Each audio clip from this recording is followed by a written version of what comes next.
भैया झेला दूर हो, असु के फगुन मजा मिली भरपूर हो। बानी नादान भौजी भैया झेला दूर हो, असु के फगुन मजा मिली भरपूर हो। फेंकी देव कलरवा पूरा भीग जाई अंगवा हो। अब की रंग बगाल गुला गुलावा लाल करब लहंगवा हो। अब की रंग बगाल गुला गुलावा लाल करब लहंगवा हो। अब की रंग बगाल गुला गुलावा।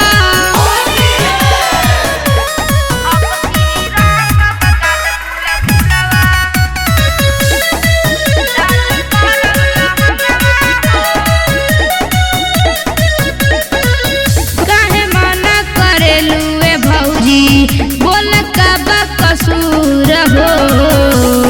भले बाटे छोटा मोटा हमार पीछे कारी मजा देह भरपूर हो।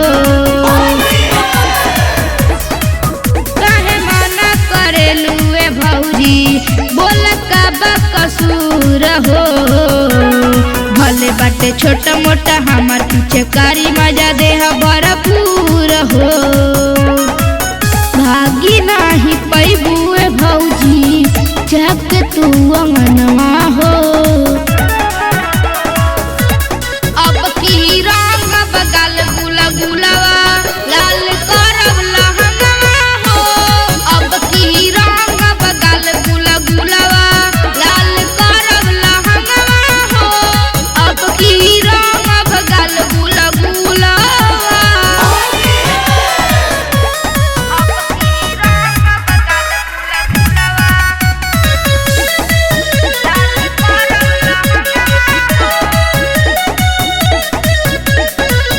खेले खातिर तोरे संगे होली पिचकारी इतर सतबा। टुकुर टुकुर देखे तोह के निरेखे बोरही से बरसतबा।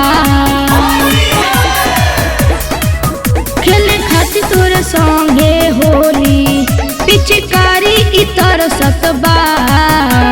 टुकुर टुकुर देखे तोह के निरेखे बोरही से बरसतबा। हम